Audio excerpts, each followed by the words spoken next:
coming. Yeah, we keep it coming, such a spiral. Oh yeah, we keep it coming. Yeah, keep it coming, such a spiral. And I know I'm gonna keep it 100. Hi, and welcome to this episode. I am going to be showing you a video today that features some entrepreneurs who are here to talk to some of the young people about the things that they need to know when they're starting their own businesses. You'll see the co-founders of the WeUp app in this panel discussion that took place at the University of Ghana's Business School. So this is a great opportunity for people to learn, young people who don't think about the future sometimes because you're so busy in class, you're so busy thinking about passing your courses, writing your essays, exams, those types of things. But when you have people who are guest speakers come to your school, it's a really great opportunity for you to learn, for you to network, and for you to grow for your future. So I just wanted to share this video with you of some highlights from the panel discussion that took place at the University of Ghana on Thursday, the 12th of March, 2020. WeUp is a gaming platform for good.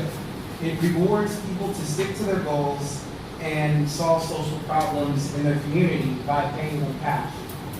The beta platform will be launching spring 2020, and be sure to visit weuptheworld.com to sign up and be among the first invited to test the app. I want to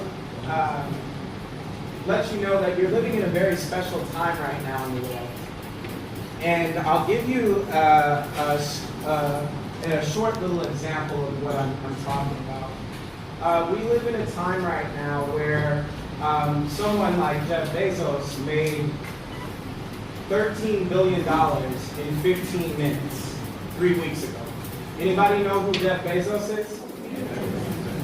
All right, who knows Jeff Bezos? All right, give me somebody. You know? What does he do? Sponsor at Amazon. All right. Now, when you see all these platforms, Facebook, Google, Instagram, Twitter, right? These are all automated tech solutions that are gathering large amounts of money and data at the same time. So why you live in a very special time is because you have the ability to create something that can impact people in places you've never even been to, that you can have customers in the world and you've never even been to that country or know necessarily something about that culture. Is that if you can't press one button on your phone, you're looking at the global marketplace, the current global marketplace. And if people of African descent haven't built any infrastructure in the current global marketplace, you're looking at our future. Now you're quiet. You have that responsibility to build that. And that's why you live in a very special time. So I have the pleasure of introducing our CEO and my sister, Ramona, Wright. She will be the moderator for today's event. Ramona has more than 15 years of experience in strategic communication and taught public relations and social media marketing at her alma mater, Loyola Marymount University in Los Angeles, California. Ramona has worked in corporates and nonprofit sector and tech sector, and is a fund manager of the apprenticeship program providing underrepresented youth to manage STEM. She has raised more than $5 million for Oxfam America, and she has managed a $2.5 million marketing budget for the pharmaceutical drug company called Xodus. She's worked on the behalf of Sony Music, Reebok, Georgetown University, Qatar Foundation International, and organized the 50th Independence Anniversary celebration for Sierra Leone in the United States. Besides Ramona being WeUp's co-founder and CEO, she's also my sister. We were raised in the United States and we grew up below the poverty line. Sometimes we were homeless and slept in churches. However, we were raised by an enterprising and Christian single mother who told us we were never poor if we weren't poor in spirit. And she always encouraged us to see beyond our circumstances by staying focused on our goals. This comes to the core of the purpose of why we built WeUp and why we help people see beyond their circumstances by staying focused on our goals. We basically took the principles of what our mother taught us and we integrated it into an app. The inspiration beyond for our WeUp app is really tied to our mother teaching us everything that we know. So a lot of times people might look at somebody and they might see that, oh, you know, you look good now. You're seeing the end product. You're not seeing us as children when we were homeless, right? So I'd like you to welcome my sister, Ramona Wright.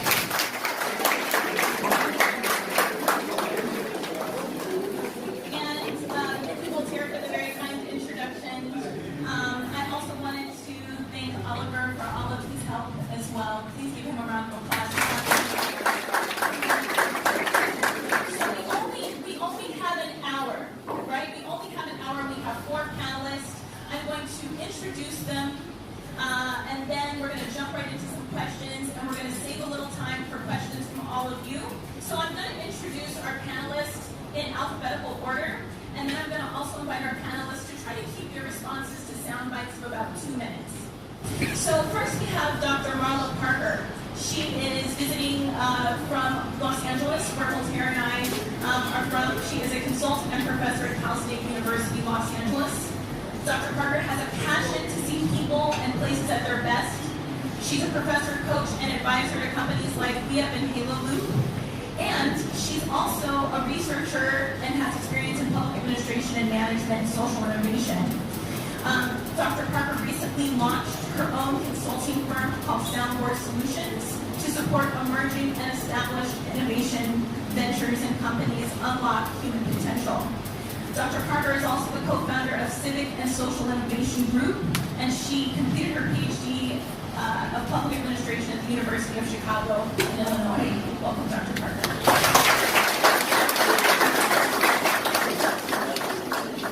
To her right, we have Anna Robertson, who is the head of lab at Affinity Africa and co-founder of, is it YEBU or U? Okay, Yabu Clothing. And Anna has 10 years of experience in business for purpose development, monitoring, and evaluating and demonstrating social impact research and strategic design in products and services for multinational and emerging markets, banks, as well as building the capacity and viability of SMEs in West Africa. Anna is currently head of Affinity Labs at Affinity Ghana, a digital-first retail bank launched in Ghana in 2021. And she's also the founder and director of Yabu Clothing, a social enterprise that economically empowers women in Ghana's informal sector. And Anna is actually in school too, and she is currently part-time working on her MBA in social impact at the University of New South Wales. And you're from Australia as well, yes? Okay, let's welcome Anna. And last but not least, we have a native son with us, Nee Simmons. Nee is a consultant in emerging markets and supply chain. May I continue? Yes. Thank you. Nee is an emerging markets professional with a leadership background in finance, strategy, supply chains, and business development. He has previous management and P&L responsibility with Fortune 500 companies. His domain of experience is in management, accounting, corporate finance, corporate strategy and brand strategy, new product development, and supply chains. Nee was a TED Global Africa Fellow and has worked with the World Bank and the Mentor Capital Network, which supports for nonprofit business with defined social and environmental goals. Nee attended the Wharton School of Business at the University of Pennsylvania, and he returned to Ghana in 2019. Let's give Nee a round of applause.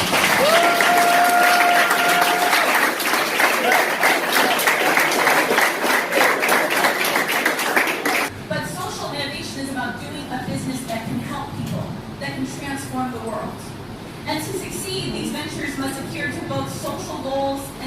financial constraints. And they aim to benefit a specific group of people to permanently transform their lives by altering the socio-economic equilibrium that works to disenfranchise them. So my brother talked about how we came from a disenfranchised background. We were homeless. And so social entrepreneurship can help transform people's lives like ours, and maybe even your lives as well. And you all have an opportunity to do that. And so I'd like to ask each of you, what does sustainable or social entrepreneurship mean to each of you, and why is it important, and maybe why did you get into it? And Neil, we'll start with you. I want to thank Ramona and Voltaire for putting together this panel, and I look forward to sharing my experience. Now, what does social entrepreneurship or sustainable entrepreneurship mean to me? Prior to this panel, I gave my feeling on the current state of social enterprise. I won't go into all that. But for me, sustainable entrepreneurship is basically scaling a business that can reach 2 billion people. Now, I don't know if you guys know the population of the continent right now, but it's 1.3 billion. Ghana is about 31 million. Depending on who you talk to, in 20 years we're at 40 million. Well, we're at 2 billion people in 20, 30 years, right? So if one can build a sustainable business that in 20, 30 years can reach 1 billion people, then you have a pretty successful business, right? So you have to look at those exponential type of things. When I say exponential, I'm talking about things that can go beyond 1 or 2, they can just scale really, really fast over a length of time. But for me, it's also, I use this metric, and I follow this with Google. Google has something called a toothbrush test, right? How many times a day do you guys brush your teeth? Twice, right? So for Google's metric, Google has a venture capital team, and when they go out and make acquisition targets, they look for concepts or innovations that can reach a consumer more than twice a day. So when I used to do startup advisory, I don't do that anymore, I'm pretty busy. I would tell a lot of my startups or SMEs I work with, start a business that can reach a consumer twice a day, if you can, right? So that to me is my own definition of building a sustainable business. Try to reach 1 billion people and make sure they can have a customer-facing at least twice a day. So for me, I come from a public administration and political science background, as well as a management background and HR background. So for me, when we talk about sustainable business, it is business that is connected to and concerns itself with humanity. So when you look at what you have to do as a business, you want healthy customers, right? You want healthy workers. And so when we go as employees and when we start our own businesses, we're not just concerned about making profit for ourselves, but we are also thinking about our families, right? We want to make money so that we can help our parents, we can help our sisters, help our brothers. And so when we don't have healthy environments, when we don't have resources, then we come to work stressed out, right? We can make poor decisions. And so it's a wonderful and a very strategic business strategy and entrepreneurship strategy to create things and to conduct business in a way that cares for all of our humanness. Because if we don't, then we don't have the healthy workers, right? We have customers and consumers who can't fully show up, right? And so as long as we have a healthy customer base, a healthy society, then we can be a lot more productive. Profit if you create a business that has a viable product or service attached to it. So people aren't going to just buy your product because there's a product attached to it. That's a charity. That's just giving a donation. A sustainable social business has to combine both a viable product or service with a social impact that can create revenue. And then in terms of what model you want to use, you can look, there's a full spectrum of models. Obviously you start with like the extremely charitable option, which is the classic charity NGO that relies solely on tax-deductible donations. And then at the other end of the spectrum, you have a fully fledged for-profit social enterprise, which is entirely self-sustaining, so it doesn't rely on grant money, it doesn't rely on external donations, it relies on the revenue generated from selling a product or a service, but it also is able to redistribute some of that profit or some of that power back to people who need it the most that may be otherwise adversely affected by business and economic growth. As we've seen all across the world, economic growth does not equal the trickle-down effect, which is what you're probably all taught in economics here.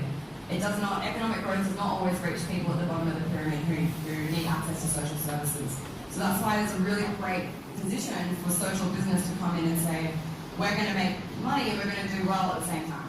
So that would be my definition. But one of the things I would say to you guys was, when I graduated, I was a dual major. I was a management major with a finance concentration, and I did IT. Now, I did that on purpose because when I graduated, I didn't know what I was going to do.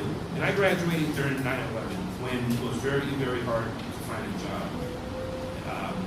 Granted, here on the continent, find a job is much harder, right? But in the States, when there's recessions, when you have things that are out of your control, you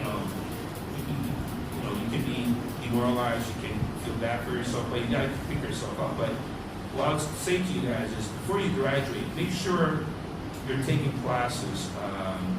Don't just take classes you're comfortable with, right?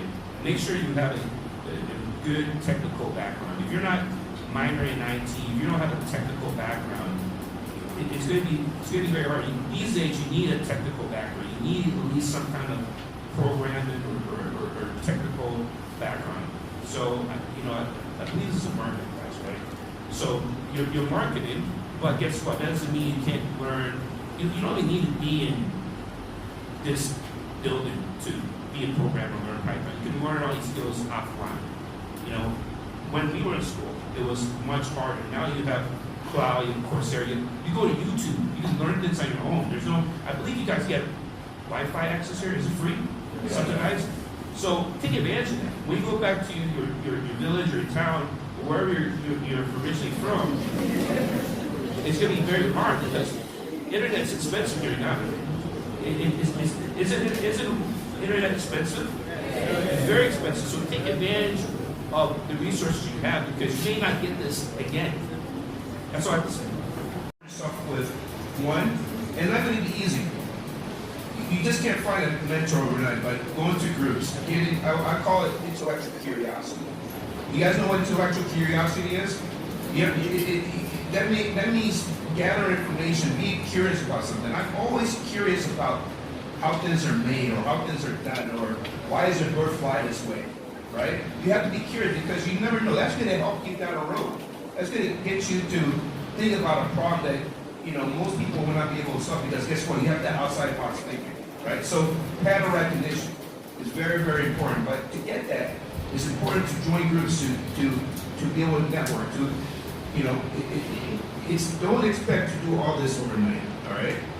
But one thing I also want to say is, your professors, your profs, they have a tremendous amount of resources, not financially. Don't go to a professor and say, Charlie, I already got money. No. Look, a lot of these professors, they do research, right? Volunteer, ask your professor if you can do some research on the side, or you have an idea to say, here's an idea. Can you work on this? What are you working on? Because you want that person, when you graduate, guess what? You're going to need recommendation, right? That professor needs to know what you're doing. He sees 300 people, he doesn't know you. But if you go to him, then he or she will take ownership because guess what? You took your time out to go see him or her. So that's one piece of advice I want to leave you guys with, right? Are you doing well on an exam or an assignment?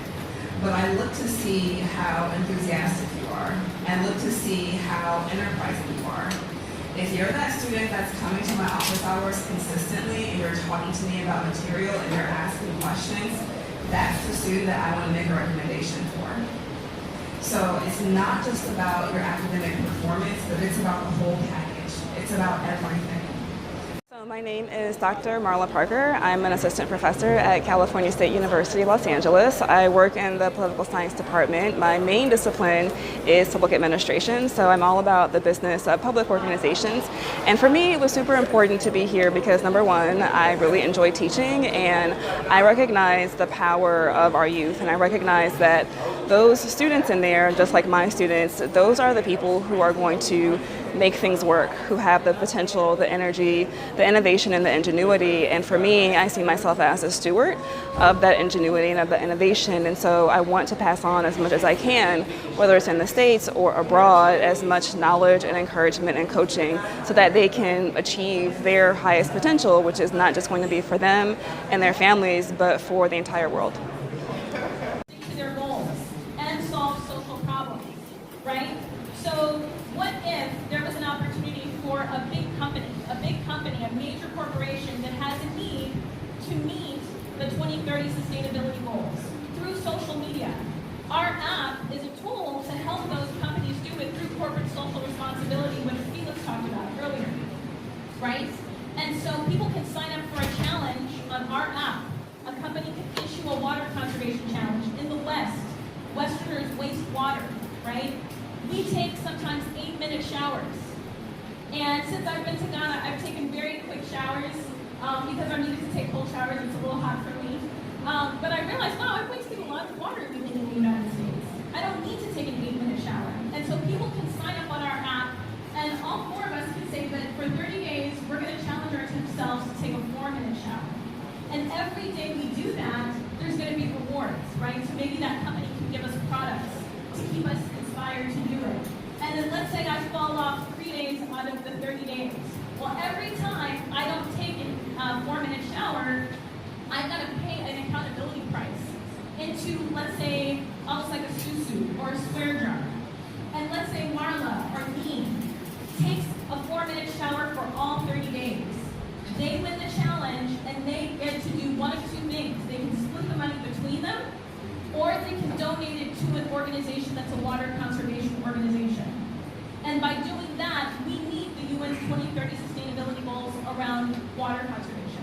Oh, it was amazing, and I feel we had this kind of insight into sustainability and sustainable business, and there was question and answer sessions, and it was kind of interactive. So it was a great experience. Yeah.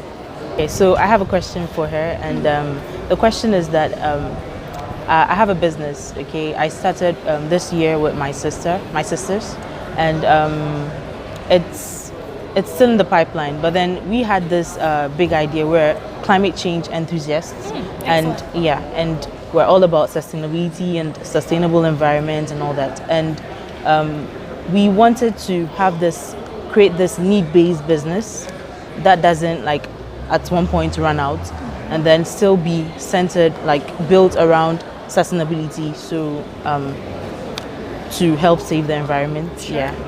And we're kind of worried. We had this stumbling block that we came upon because we feel the Ghanaian society is not so concerned or that much enthusiastic about climate change and protecting or saving the environment and the world and the planet Earth. So we're thinking we might not get the level of patronage that we needed from the Ghanaian society. That's where we'll be operating. So you're looking for how can you get people enthusiastic about the business that you have. Exactly. Well, I really appreciate that question, and it's Nura. Yeah, Nura. Yes, thank you, Nura. I'm really inspired by what you're doing with you and your sister. WeUp is a business that my brother and I started, and I think it's just great to be able to create a family business. You talked about creating generational wealth when we were upstairs. Yeah.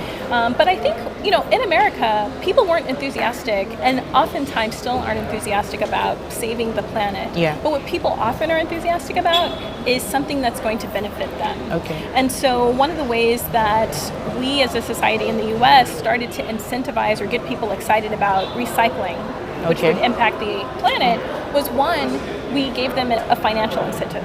So you would see people collecting plastic bottles and being able to turn them in and get money. Right? But then also we had to educate our society, right? We had to let people know that, hey, when you pollute the world, this is what happens. But the other thing, more than money, even if I don't get paid to do the right thing, just make it easy for me. And so I think the most important thing is making your business easy. So in the US, everyone in their house or at their house gets a blue trash can to be able to recycle. So I don't have an excuse. I'm just lazy as an American if I don't get up and sort my trash and just throw the bottle into the blue recycling bin. And so I think the three things that you and your sisters would want to consider is convenience. Okay. How can you make it convenient? Education, right? Yeah. First, convenience, and then an incentive. Okay. How can you give people something back for doing the right thing? Okay. And if you can only do two of the three, educating and convenience is the first start. Sure. So that's what I would say. Okay. Thank you very much. Thank you so much. I don't know if you have a slogan or something behind WeUp. Yes. So our slogan is "It's all good," because all whether good. you do what you're supposed to do or not, someone's going to benefit from using the challenge. And as a quote, our mom would always say, "See beyond your circumstances by staying focused on your goals." Of course. And for us, that basically means no matter what life throws you, it's a temporary situation. Focus on that long-term goal. But a lot of times we tell people, oh, I want to do this, I want to do that. Are you serious? Ask that question to yourself. Are you serious? And if you're not, maybe business might not be the thing for you. That's okay. But whatever it is, whatever you want to do, be serious.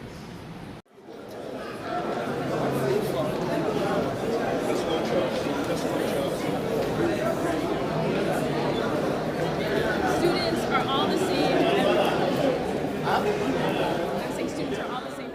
My name is Gadgeshin Singer, and I'm a level 10 year student here in the University of Ghana. And I was very blessed today to have WeUp here today. And then one thing I really learned was I should really go forward to the dreams that I have. And then it's like I don't have to make anything complicated. It just starts simply. So through that, I've even had a couple of business ideas right now as I'm standing here. So I wish to talk with them on LinkedIn, so that we communicate more. Thank you. My name is Prosper Day. I'm here studying accounting. I'm level 300.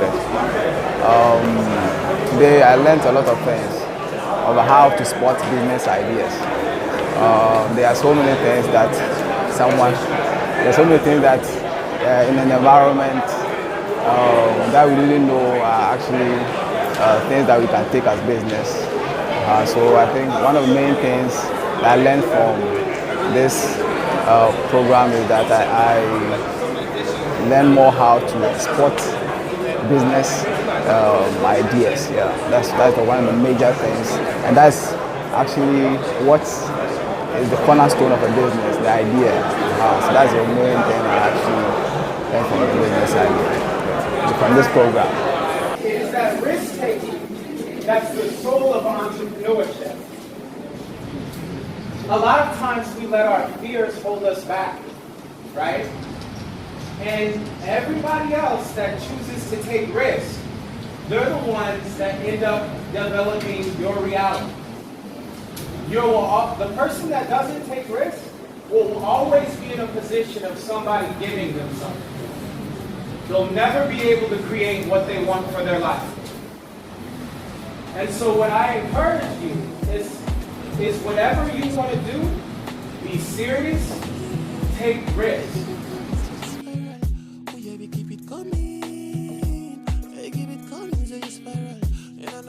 Keep it 100. So grateful for the life I live. Grateful for the fishes I see. So grateful for the love I'm receiving. Love are the only thing. Only for man I prefer. No need to stress. No need to stress. Oh no need to stress no more. As me I sit in the silence.